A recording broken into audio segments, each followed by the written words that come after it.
Você escreveu perguntando se o Senhor vem buscar a igreja antes da chegada do anticristo. Sim, existem vários indícios na palavra de Deus que mostram que o anticristo não será manifestado enquanto a igreja estiver na terra. Talvez a passagem mais clara para isso seja 2 Tessalonicenses capítulo 2.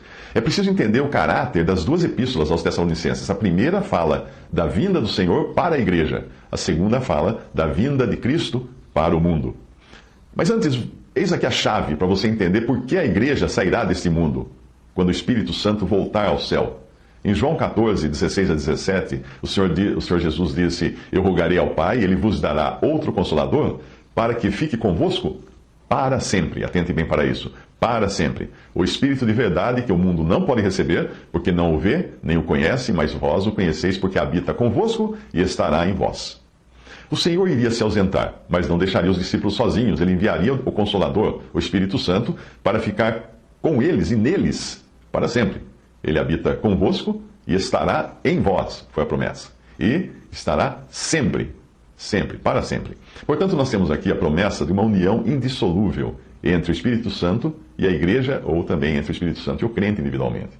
Em Atos, o Espírito Santo desceu e batizou em um só corpo aquele grupo de cerca de 120 discípulos, reunidos em um cenáculo, que era um andar elevado acima do chão.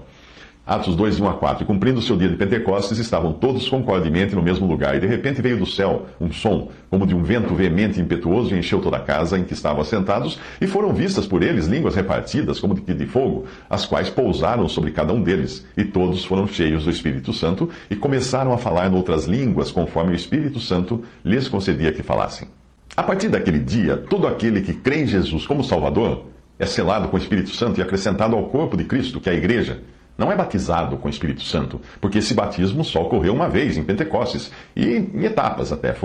Os judeus entraram, passaram a fazer parte da igreja em Atos, capítulo 1, versículo 5, Atos, capítulo 2, versículo 2, os gentios em Atos 10, 47, Atos 11, 16, e os discípulos de João Batista em Atos 19, 6. A partir de então, todo aquele que crê está incluído nesse batismo de inauguração da igreja.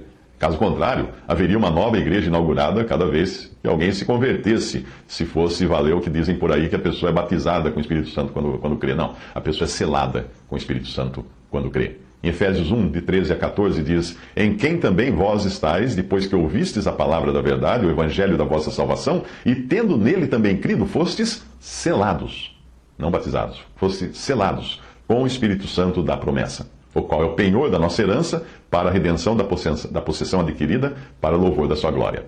1 Coríntios 12, 13. Pois todos nós fomos batizados em um Espírito, formando um corpo, quer judeus, quer gregos, quer servos, quer livres, e todos temos bebido de um Espírito. O Senhor Jesus compara, voltando um pouco a essa passagem que Paulo fala, ele fala aos Coríntios, quando ele fala, fomos todos batizados em um Espírito, formando um corpo. Isso está se referindo a Atos 2. Porque nem Paulo e nem esses coríntios estavam lá em Atos 2, mas eles estavam representados lá no batismo do Espírito Santo, que formou um corpo, que é a igreja. Mas continuando, Jesus compara o povo de Deus a um rebanho de ovelhas, mas apenas para deixar a figura mais clara para a nossa realidade, pense no rebanho de gado, ok? Cada vez que o fazendeiro compra um novo animal, ele grava sua marca no couro daquele animal com um ferro quente. Hoje, inclusive, usa-se etiquetas, né? Mais politicamente correto, etiquetas coloridas, ou com número, ou com código de barra, que é preso na orelha do animal, e coisa assim, um brinco. Mas vamos pegar o exemplo antigo, né? Hoje o fazendeiro, cada vez que ele compra um animal, ele grava sua marca no couro, com ferro quente, evitando assim que outro tome posse daquele animal. Essa marca, no nosso caso, é o Espírito Santo. É o sinal de que nós pertencemos a Deus. Nós somos possessão adquirida. Juntando tudo, se Jesus disse que os salvos por ele teriam o Espírito Santo para sempre, então, assim como acontece com o boi do exemplo e a marca colocada nele, para onde nós formos, o Espírito Santo também irá. E para onde o Espírito Santo for, nós também iremos. Existe uma ligação indissolúvel. E é interessante que o mesmo anseio da igreja pela vinda do Senhor é também o anseio do Espírito Santo em Apocalipse. Veja você, Apocalipse 22, 17. E o Espírito e a esposa dizem, vem. Ambos dizem para o Senhor Jesus, vem nos buscar, por assim dizer. Portanto, o que Paulo está dizendo em 2 Tessalonicenses é que eles não deviam se inquietar, como se a vinda do Senhor é o arrebatamento, já tivesse acontecido e eles tivessem sido deixados para trás para enfrentarem o dia de Cristo. que não é o arrebatamento. O dia de Cristo é quando Cristo vai descer para julgar as nações e inaugurar o seu reino. As tribulações que os Tessalonicenses estavam sofrendo, 2 Tessalonicenses 1, de 4 a 7, não deviam ser confundidas com aquelas que precederão o dia de Cristo. É isso que Paulo está dizendo para eles. Quando o Senhor Jesus irá vingá-los, como ele fala em 2 Tessalonicenses 1, 7. Como se esse dia de Cristo já tivesse chegado. A prova apresentada aos Tessalonicenses de que esse dia de Cristo ainda não tinha chegado era o fato de o anticristo ainda não ter sido manifestado.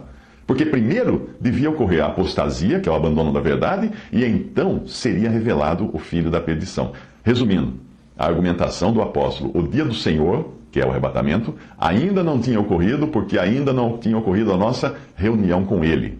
Já o dia de Cristo ainda não tinha chegado e também não chegou até agora, porque antes do dia de Cristo é preciso que venha a apostasia e o anticristo seja revelado. Outro detalhe importante é que na metade do cumprimento da 70ª semana profética de Daniel 9, versículo 27, ou seja, no início do período de 7 anos, o anticristo fará uma aliança com os judeus e quando chegar nos 3 anos e meio dessa aliança, na metade da semana profética, semana de anos, ele irá se assentar no templo de Deus querendo parecer Deus. Isso também em Daniel 9, 27. Ele firmará uma aliança com muitos por uma semana, isso no início da semana de anos, e na metade da semana fará cessar o sacrifício e a oblação, e sobre a asa das abominações virá o assolador. E isso até a consumação, e o que está determinado será derramado sobre o assolador. Agora veja 2 Tessalonicenses 2, versículo 4. O qual, que é o anticristo, se opõe e se levanta contra tudo o que se chama Deus ou se adora, de sorte que se assentará como Deus no templo de Deus, querendo parecer Deus. Mas para que tudo isso aconteça, é preciso que o templo de Jerusalém seja reconstruído no mesmo terreno onde hoje existe uma mesquita muçulmana. Você já percebeu que isso vai dar muito pano para manga, né? Não é mesmo? Se nós estamos esperando a vinda do Senhor para buscar a sua igreja, nós não estamos esperando a construção do templo e a manifestação do anticristo, porque serão necessários alguns anos para a construção do templo. Mas uma evidência de que nós não estaremos aqui quando o anticristo se manifestar é que, para ele se manifestar, é preciso que seja tirado aquele que se opõe a ele, que é o Espírito Santo de Deus que hoje está habitando na terra, na igreja e nos crentes individualmente. 2 Tessalonicenses 2, de 7 a 8. Porque já o mistério da injustiça opera, somente há um que agora resiste, até que do meio seja tirado. E então, depois que for tirado esse, será revelado o iníquo, a quem o Senhor desfará pelo assopro de sua boca e aniquilará pelo esplendor da sua vinda. Muito bem, por causa daquela união indissolúvel que nós vimos em João 14, entre o Espírito Santo e a igreja, por ambos estarem esperando também, o Espírito e a esposa dizem vem, ambos estarem esperando pela vinda do Senhor, e também porque um dia o Espírito Santo veio habitar neste mundo, na igreja, e o dia que ele sair desse mundo, a igreja não tem como continuar aqui, porque estão ligados, o Senhor falou para sempre convosco. Portanto, existe uma costura, existe um link, um elo, que não dá para separar um do outro, o Espírito Santo é a igreja, como foi a promessa do Senhor. E então será revelado o iníquo. Depois que saiu o Espírito Santo da terra, e obviamente a igreja sai junto, então será revelado o iníquo, a quem o Senhor desfará pelo assopro da sua boca e aniquilará pelo esplendor da sua vinda. Portanto, se você estava até aqui esperando pela reconstrução do templo, esperando pela grande tribulação, esperando pela manifestação do anticristo, eu vou dar uma ideia melhor para você.